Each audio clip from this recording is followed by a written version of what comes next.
Yang biasa ribut dalam waris biasanya orangnya paling pinter. Hati-hati, sengaja saya gitukan karena memang biar sadar tuh manusia. Kalau Anda yang paling gampang dalam bagian waris, lihat Anda yang paling berkah dalam hidup Anda. Karena Anda telah menjaga keluarga Anda. Dan ingat, kami beri rambu-rambu kepada siapapun. Jika dalam rumah Anda ada orang yang ingin membagi waris, maka hendaknya Anda orang pertama kali menyambut. Jangan mengganjeli. Jangan bikin gelisah. Ingat, jangan jadi setannya. Jadi kalau ada saudara yang mengatakan, "Bang, warisan gimana dibagi?" Ayo deh, bismillah. Ayo segera. Biar enak. Jangan ada yang aneh-aneh. Yang mengangkat suara itu adalah telah berada di ubun-ubunnya iblis. Karena dari situlah nanti akan menjadi permusuhan, peperangan. Jadi kalau ada pembagian waris, kalau Anda pengen tahu, lihat iblisnya yang paling angkat suaranya. Sengaja saya keras kemudian karena saya ngurusi banyak sekali. Tidak beres-beres hanya gara-gara iblis tadi itu. Kalau pembagian waris itu harta yang penuh berkah. Karena itu harta berkah, harta orang tua, rezeki nomplok, kita tidak usah kerja, tiba-tiba pindah kepada hak milik kita. Maka terima dengan baik, lembut hati dengan saudara. Jangan mengangkat suara dengan saudara. Dan pastikan Anda yang sering mengatakan gimana baiknya. Sehingga dengan kelapangan hati Anda, itulah yang menjadikan berkah. Biarpun mungkin Anda akan diberi di tempat yang paling pojok, yang seolah-olah tidak akan ada nilainya. Akan tapi karena kelapangan hati Anda, Allah akan berikan nilai, akan menjadikan tempat tersebut berkah dan bernilai. Jadi urusan waris jangan sampai ngangkat suara. Hati-hati. Kelihatan, biasanya ngangkat suara Anda pengen tahu, yang paling kuat ibadahnya, yang paling pintar biasanya, bahkan yang paling kaya kadang-kadang. Itu iblisnya itu. Iblis waris.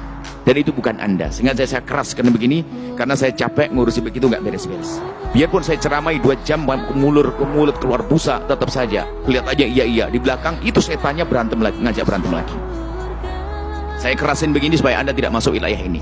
Segera bagi itu waris.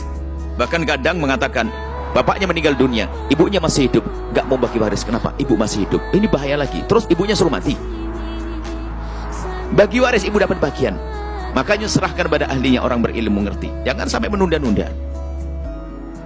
Kalau memang itu perusahaan dibikin saham, kalau dibagi tentu cara kalau dibagi mungkin hancur. Dijual dengan cara yang benar. Artinya segera. Dan intinya ini loh, di saat ada pembagian waris, pokoknya Anda jangan mengangkat suara. Anda jangan bikin orang yang paling ribet. Akan jadi duri Anda itu. Na'udzubillah, iblis menjadi sebab permusuhan. Ingat, ternyata kadang-kadang yang model begini yang kelihatannya ahli ibadah, yang paling sering ngaji kadang-kadang. Sengaja saya begitu kan biar Anda tidak begitu. Karena saya paling pusing dengan urusan waris ini. Dia paling pinter, mondok paling lama, tapi paling setan dia. Dia paling lama mondok. Subhanallah. Innalillah. Karena apa? Iblis akan masukkan ke neraka lewat ini, lewat warisan ya. Makanya ini perlu disampaikan, dan kami menyampaikan dengan keras begini supaya dirasa, supaya Anda tidak masuk wilayah ini. Ini wilayah neraka.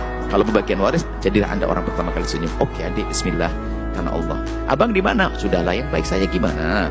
Kalau memang baik dibagi tempatnya akan itu di cara yang baik deh. Mungkin karena tempatnya 3, sudah dibagi 3, cuman ada yang kurang lebihnya, sudah dah dibagi aja. Bismillah, yang A, B, C, yang 1 siapa? Pokoknya yang enak aja deh. Saya gampang aja lah. Kalau Anda yang paling gampang dalam bagian waris, lihat Anda yang paling berkah dalam hidup Anda. Karena Anda telah menjaga keluarga Anda.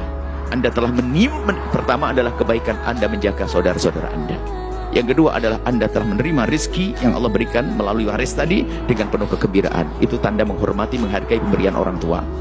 Ini kebaikan yang banyak. Tapi itu yang suka rewel tuh. Coba perhatikan saja. Yang biasa ribut dalam waris biasanya orangnya paling pinter. Hati-hati, sengaja saya gitukan karena memang biar sadar tuh manusia. Yang paling pinter, yang paling ibadah, ternyata masyhur Senin Kemis. Tahajudnya nggak putus-putus. Waduh, ngajinya top. Setiap hari, setiap seminggu khatam Quran. Rajin umroh di sini. Tapi kalau sudah urusan waris, waduh semuanya. Innalillah.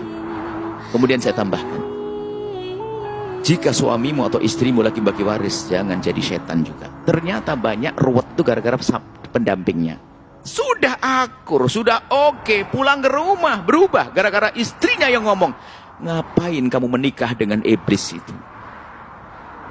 Sudah sepakat di keluarga mau dibagi bagus. Ini salah satu anak laki-lakinya pulang ketemu istrinya berubah. Bang, ditunda dulu, jangan deh. Istri model apa ini? Di rumah ngeracuni ini. Maka Anda kalau punya suami bagi waris, ajari suamimu agar semakin rebutannya. Abang, ini berkah. Abang jangan banyak suara. Abang jangan rewel. Abang jangan angkat suara. Abang harus paling lembut. Gitu. Sama. Jika istri Anda membagi waris, maka Anda motivasi dia, sayang, harus jangan ribut, jangan ini. Bukan racuni, naudzubillah. Ini kita menemukan di lapangan. Anda mungkin tidak pernah menemukan begitu karena jarang orang tanya kepada Anda. Kita ini tempat yang ngadu. Pusing saya dengan model begitu. Dan bahkan kadang di antara yang saya jangan menduga ini. Yang paling jahat pasti ketahuan ini kayaknya. Yang paling dalil, paling bisa nyebut Quran, hadis Nabi, wah kayaknya waduh. Ini kadang-kadang begitu. Sengaja saya tekankan begini.